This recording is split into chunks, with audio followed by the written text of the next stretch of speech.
అని చెప్పే విధంగా నేను ఒక ఉత్తరం రాస్తా ఉన్నాను.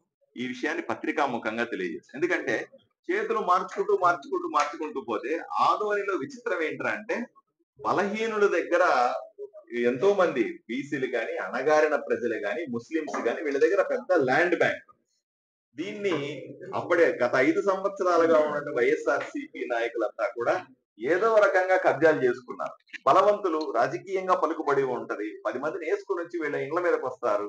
దీనికి భయపడి ఈ అణగారిన ప్రజలందరూ కూడా నోరు మూసుకొని ఉండాల్సిన పరిస్థితి.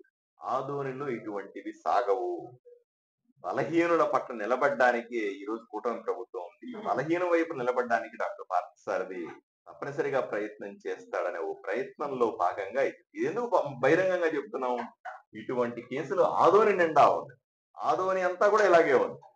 పేదలకు సంబంధించిన, బలహీన వర్గాలకు సంబంధించిన, మైనారిటీలకు సంబంధించిన భూమినంతా కూడా కొంతమంది బలవంతులు ఆక్రమించుకొని అనుభవిస్తా ఉన్నారు. రిజిస్ట్రేషన్లు చేసుకొని డబ్బు సంపాదిస్తా ఉన్నారు. ఇటువంటి సమస్యలు అందరికీ ఉన్నాయి. సో ఎవరికైనా సరే న్యాయం జరిగే విధానాన్ని చెప్పడానికి మాత్రమే నేను ఈరోజు మీడియా సమావేశాన్ని ఏర్పాటు చేశాను.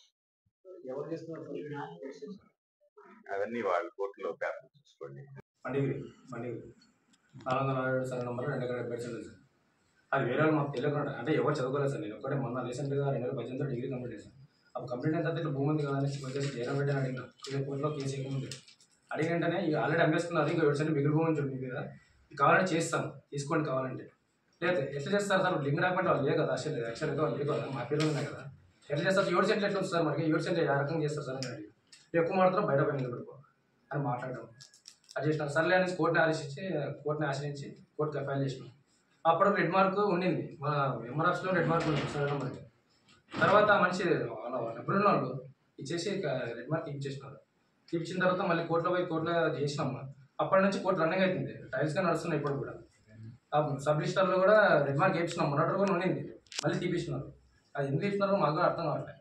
మేమైతే మా తాత ముత్తాతల నుంచి అన్నీ అప్పటిగా 1990 దాకా మా పేరు ఉన్నాయి. అంటే రెడ్ మార్క్ ఎప్పుడు తీసినారు? మొన్న అంటే రీసెంట్గా 1.5 మంత్ అయింది. అంటే ఈ ప్రభుత్వం మీకు ఎప్పుడు తెలిసింది మీ భూమి ఇట్లా కబ్జా అయిందని? మొత్తం 5 years అయింది. వీళ్ళకి ఎవరు చదువు రాదు. చదువుకొని మొన్న ఇల్లు పడిపోయింది. ఆ పత్రాలు దొరికినా మా భూమి ఉంది కదా అనేసి బయట తీసుకొచ్చినప్పుడు అప్పుడే అమ్మేసుకొని అన్నీ చేసుకున్నాను. రామచంద్ర.